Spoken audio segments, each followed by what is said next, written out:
한 번쯤 들어보신 이야기겠는데, 모 TV 프로그램에서 부부 사이인 할아버지와 할머니가 나와서 단어를 설명해주고 또 맞추는 게임을 하였습니다. 그때 이제 천생연분이라는 단어가 나왔는데, 할아버지가 설명하죠. 당신과 나 사이를 뭐라 그래? 그랬더니 할머니가 그렇게 대답했습니다. 왼수! 그러자 할아버지는 아니, 두 글자 말고 네 글자야! 라고 했더니 할머니께서는 그렇게 대답하셨다고 하죠. 평생 왼수! 창세기 1장을 보면 하나님께서 세상을 창조하신 후에 참으로 만족하셨습니다. 1장 31절을 보면 하나님이 지으신 그 모든 것을 보시니 보시기에 심히 좋았더라. 그런데 창세기 2장을 보면 이 창세기 2장에는요, 하나님께서 보실 때 보시기에 좋지 않은 것이 있었다라고 말씀합니다. 그것이 무엇인가? 바로 아담 혼자 사는 것이었습니다. 그래서 하나님께서는 아담이 잠들 때 이 아담의 갈비뼈를 취하여 여자 곧 하와를 만드십니다. 그리고 이 아담에게 하와를 데려가시는데, 그때 아담은 얘기하죠. 이는 내 뼈 중에 뼈요 살 중에 살이다. 그렇게 노래합니다. 여러분, 이처럼 부부 관계는 하나님께서 맺어 주신 것입니다. 짝지어 주신 것. 그래서 마태복음 19장 6절을 보면 그런즉 이제는 둘이 아니요 한 몸이니 그러므로 하나님이 짝지어 주신 것을 이라고 말씀합니다. 하나님께서 짝지어 주셨다. 여러분, 이걸 또 다르게 표현하면 천생연분이라고 할 수 있죠. 하늘천 날생 인연연 나눌 뿐. 하늘이 짝지어 맺어주신 인연, 이게 바로 부부입니다. 그런데 인간의 타락 이후에요, 이 부부 관계가 금이 갔습니다. 남자는 여자를 지배하려고 했고 여자는 남자를 소유하려고 하게 되었습니다. 사랑과 존경의 관계가 아닌 지배와 소유의 관계가 되어 버린 거죠. 그럴 때 성경을 보면 예수님께서는 십자가를 통해서 이 깨어진 관계를 회복시키셨다라고 말씀합니다.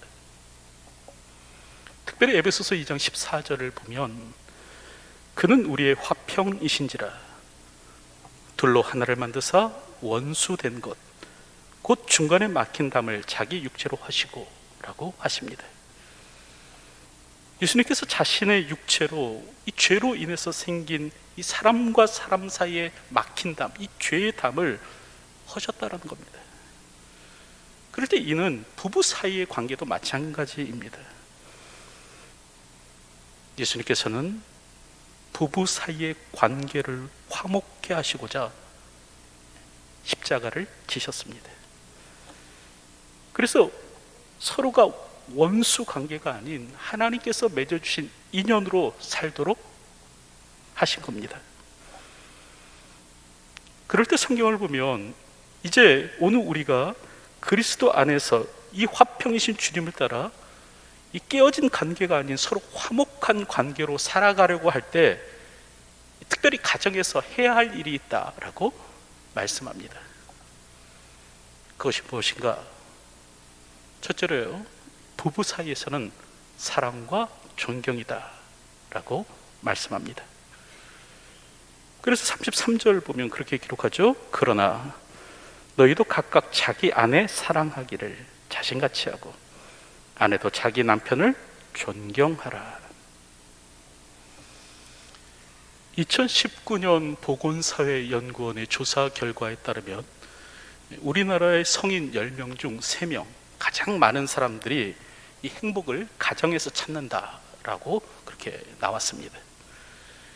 약 31%의 사람이 돈이나 명성이나 자기 발전이나 이 건강보다 이 좋은 배우자를 만나 가정을 꾸리는 것, 여기서 행복을 찾는 것으로 그렇게 조사되었습니다. 그 어떤 조건보다도 가정 행복을 우선시 하더라라는 거죠. 하지만 가정의 행복은 저절로 찾아오는 것이 아닙니다. 아무 노력이 없어도 행복해지는 것이 아니죠.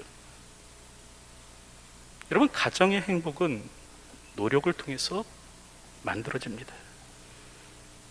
그러기에 우리가 행복을 원한다면 좋은 배우자를 만나는 데 있는 것이 아니라 내가 먼저 좋은 배우자가 되어야 합니다. 그러니까 좋은 배우자를 만나면 내가 행복하리라, 이게 아니라 내가 좋은 배우자가 되어야 행복해지는 겁니다.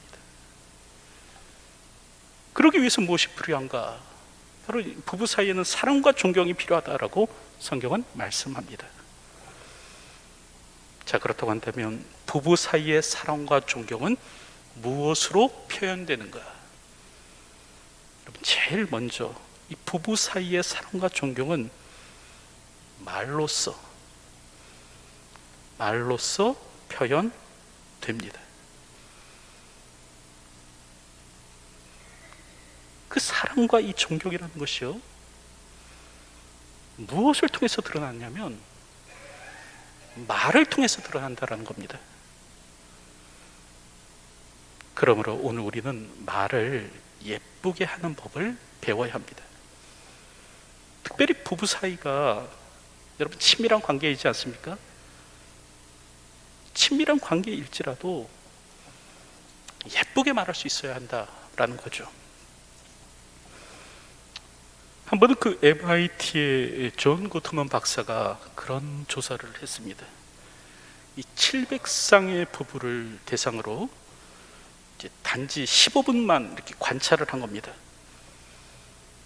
이렇게 15분 동안 관찰을 한 후에 이 가정의, 이 부부 사이에 이혼 여부를 예측했는데 여러분 94%가 적중했다고 합니다.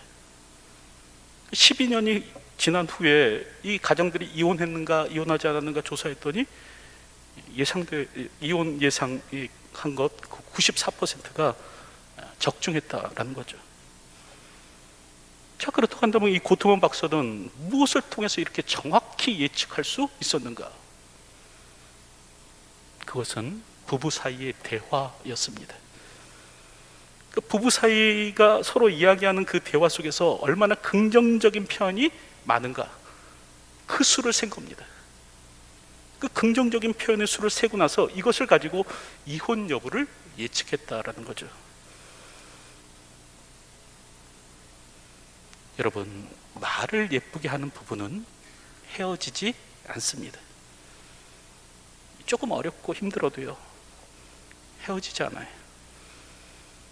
하지만 상대방을 비웃고 특별히 경멸하는 부부는 거의 이혼합니다.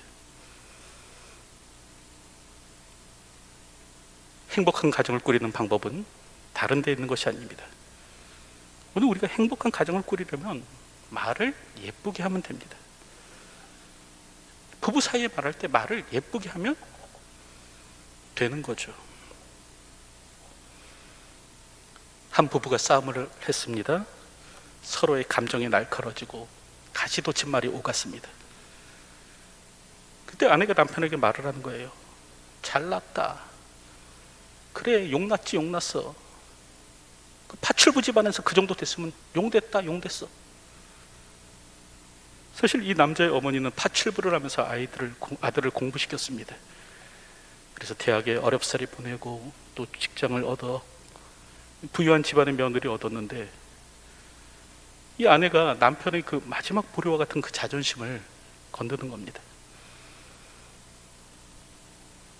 결국 남자는 말하죠. 다 필요 없어. 당신 같은 여자 필요 없어. 나가! 그러자 아내는 또 그래? 그럼 꺼져주지 뭐. 너 없으면 내가 못 살 것 같아?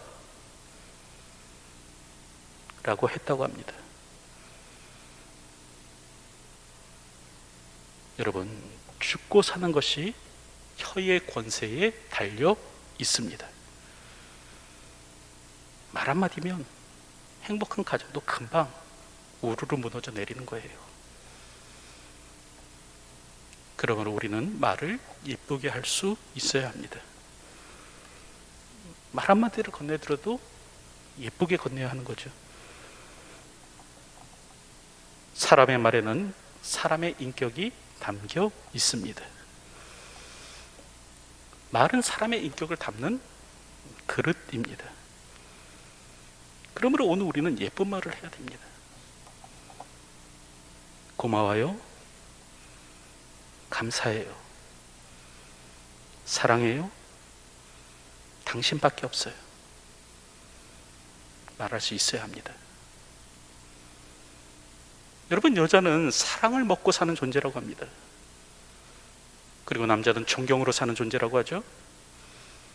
여러분, 그럴 때 무엇으로 사랑을 표현하고 무엇으로 존경을 표하겠습니까? 그 무엇보다 사랑을 표현하고 존경을 표현하는 방법은 말이라는 거예요. 우리는 말하지 않아도 알아라고 말하지만 아닙니다. 말하지 않으면 모릅니다. 그러므로 오늘 우리는 우리의 사랑과 우리의 존경을 무엇으로 표현하는가? 말로서 표현할 수 있어야 된다는 거죠. 오늘도 예쁜 말을 하며 살아가는 저희가 되었으면 합니다. 비아냥거리거나 빈정대지 마시고 애정과 기쁨과 유머를 담아 말하시기 바랍니다. 둘째로, 부모에 대해서는 공경해야 합니다. 그래서 오늘 본문을 보면 그렇게 기록하죠. 내 아버지와 어머니를 공경하라. 이것은 약속이 있는 첫 계명이니 이로써 내가 잘되고 땅에서 장수하리라. 여러분, 여기서 공경하다라는 말이 나오는데 히브리어로 카베드입니다. 뜻은 무겁게 하다, 또 중히 여기다라는 그런 뜻입니다. 그러니까 부모를 공경하라라는 말은 뭐냐면 부모님을 무겁게 여겨라, 부모님을 중히 여겨라 라는 그런 의미입니다. 자, 그렇다고 한다면 어떻게 하는 것이 부모님을 중히 여기는 것인가? 그것은 부모님의 권위를 인정하는 겁니다. 아시다시피 현대에 접어들수록 이 늙으신 부모 세대의 권위가 점점 약해지고 있죠. 과거 농경 사회일 때는 사람의 경험이 매우 중요했습니다. 그래서 이 농사 경험이 많을수록 농사를 잘 지었습니다. 농사는 힘으로만 짓는 것이 아니죠. 젊다고 농사를 잘 짓는 것이 아닙니다. 이 농사에는 많은 경험이 있어야 되는데 씨를 뿌릴 때와 거둘 때를 잘 알아야 많은 소출을 거둘 수 있습니다. 그래서 농경 사회에서는요, 부모님 세대가 굉장히 중요했고 또 사회적으로도 대접을 받았습니다. 그런데 현대에 이를수록 이 지식의 유통 기한이 짧아지는 겁니다. 사회가 걷잡을 수 없이 빠르게 변화하다 보니까 지식의 유효 기간이 줄어들고 있습니다. 세멀 아부스만이라는 사람이 있는데 이 사람이 지식의 반감기라는 책을 썼습니다. 내용은 뭐냐면 지식에도 유효 기간이 있다는 겁니다. 물리학은 13.1년, 경제학은 9.4년, 수학은 9.2년, 심리학은 7.2년. 그러니까 경제학 책이 출간된 지 9년 반만 지나면 이 책의 절반의 내용은 쓸모 없어진다 라고 그렇게 말을 합니다.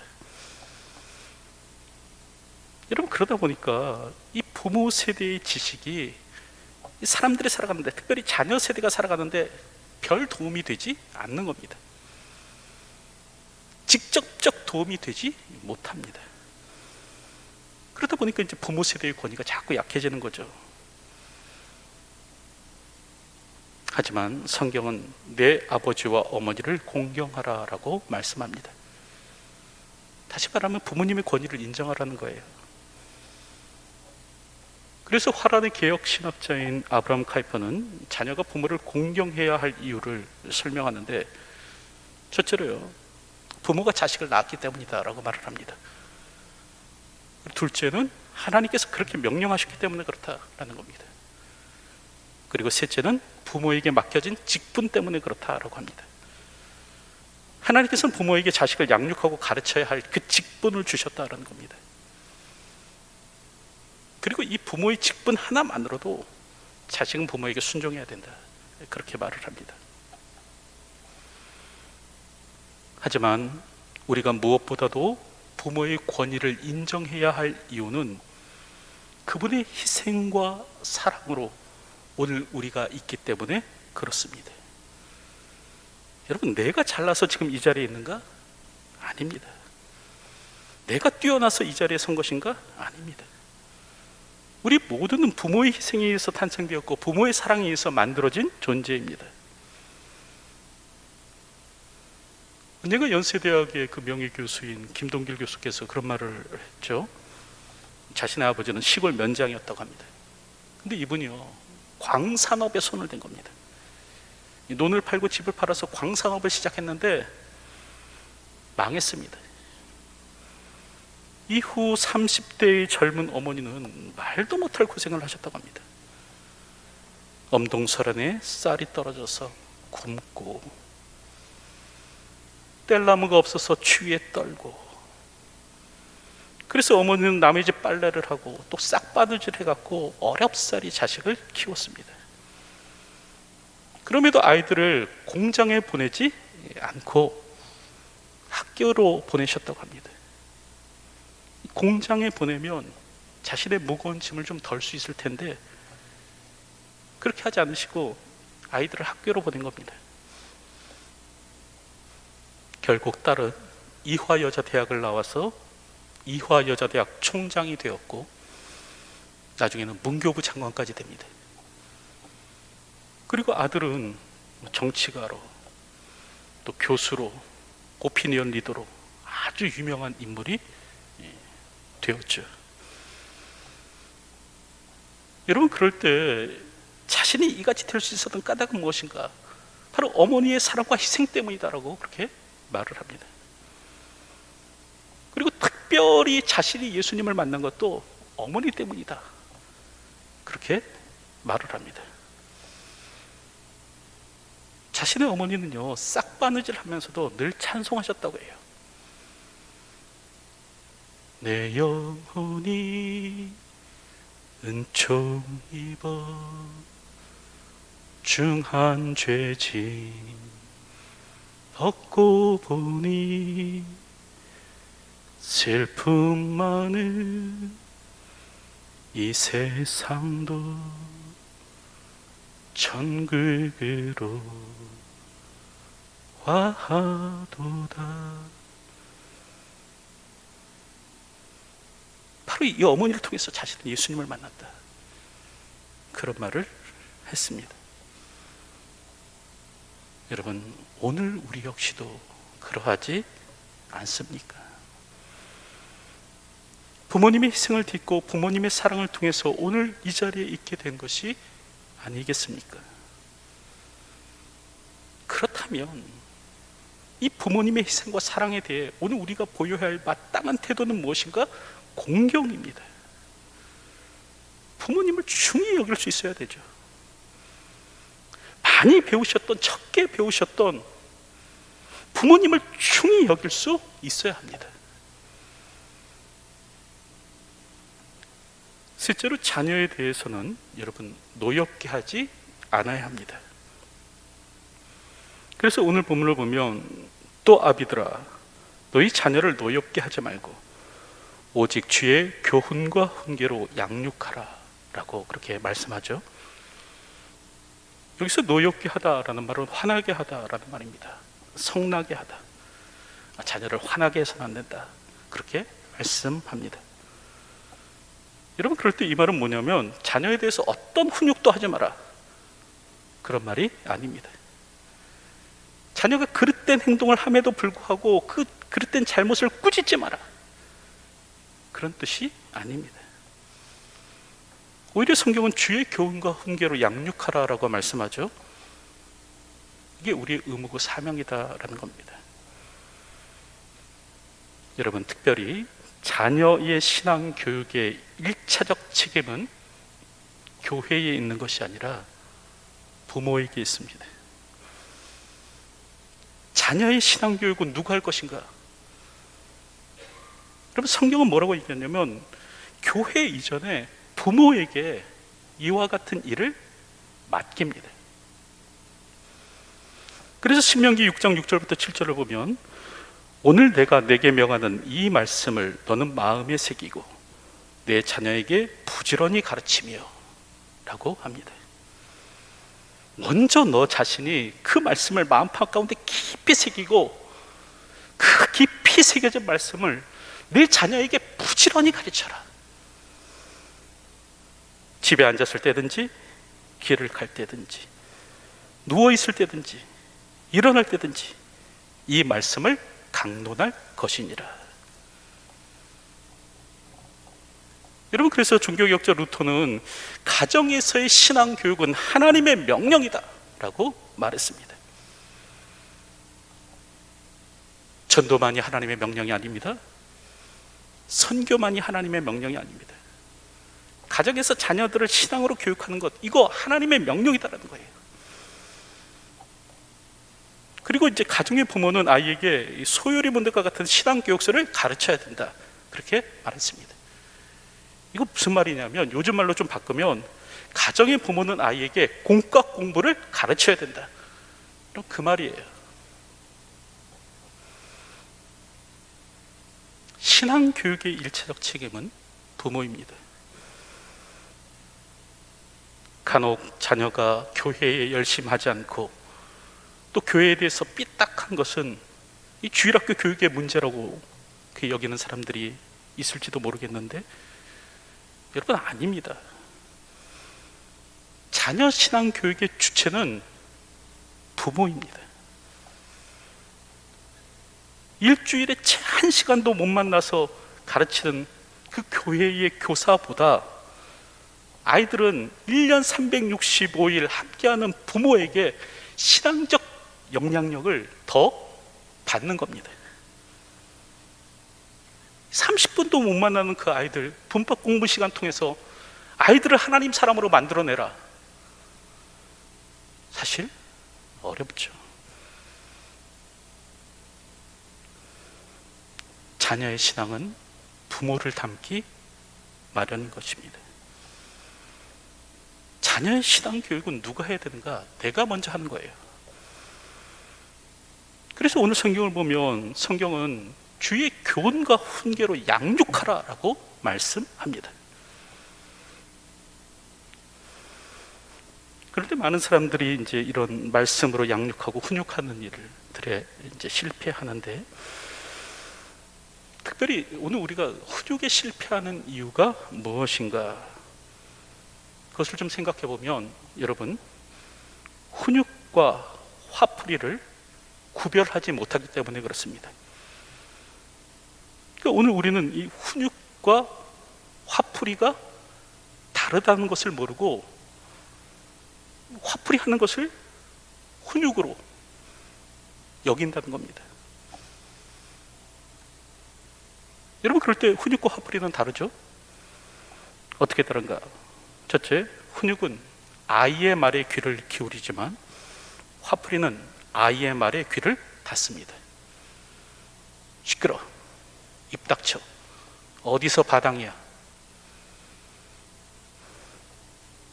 또 훈육은 아이에게 대안을 제시하지만 화풀이는 아이를 통제합니다. 엄마가 시키는 대로 해. 왜 말대답이야? 하라면 해.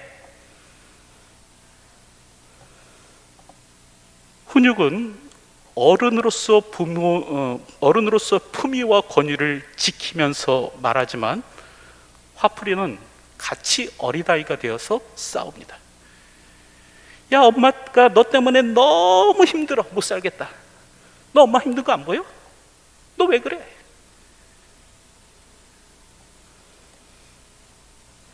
근데 이렇게 아이에게 화풀이하면 아이의 마음에 분노가 쌓이는 거죠. 그리고 관계는 점점 멀어지는 겁니다. 행복한 가정이 되려면 훈육을 하되 화풀이가 되지 않도록 하십시오. 이제 말씀을 맺으려고 하는데, 여러분, 가정은 하나님께서 우리에게 주신 선물입니다. 아담 혼자 사는 것이 좋지 못해서 하나님께서는 우리에게 가정을 주셨습니다. 그럴 때 가정의 행복은 저절로 주어지는 것이 아닙니다. 노력이 필요하죠. 첫째, 부부 사이에는 사랑과 존경을 표현해야 합니다. 가시도 친말 아니고요, 예쁜 말로써 서로에게 사랑과 존경을 표해야 합니다. 그리고 부모님께는 공경해야 합니다. 부모님의 권위를 인정하고 희생과 사랑에 감사해야 하는 거죠. 그리고 자녀에게는 노엽게 하지 않도록 해야 합니다. 주의 교양과 훈계로 양육하되 화풀이가 되지 않도록 해야 합니다. 오늘도 이와 같은 삶을 사는 저희가 되었으면 합니다. 오늘도 성경의 원리에 따라 가정을 세워감으로 말미암아 하나님께서 보시기에 아름다운 가정으로 세워가는 저와 여러분의 삶이 되기를 주님의 이름으로 축원드립니다. 기도하겠습니다.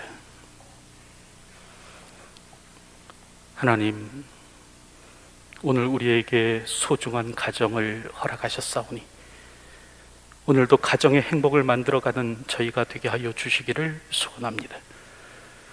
부부 사이에는 사랑과 존경으로, 또 부모님께는 공경으로, 자녀에게는 교양과 훈계로 양육하되 노엽게 하지 않으므로 아름다운 가정을 세워갈 수 있는 저희가 될 수 있도록 인도하여 주시옵소서. 오늘도 하나님의 말씀을 따라 성경의 원리대로 가정을 세워갈 수 있는 저희가 되게 하여 주시옵소서. 예수님의 이름으로 기도하옵나이다. 아멘.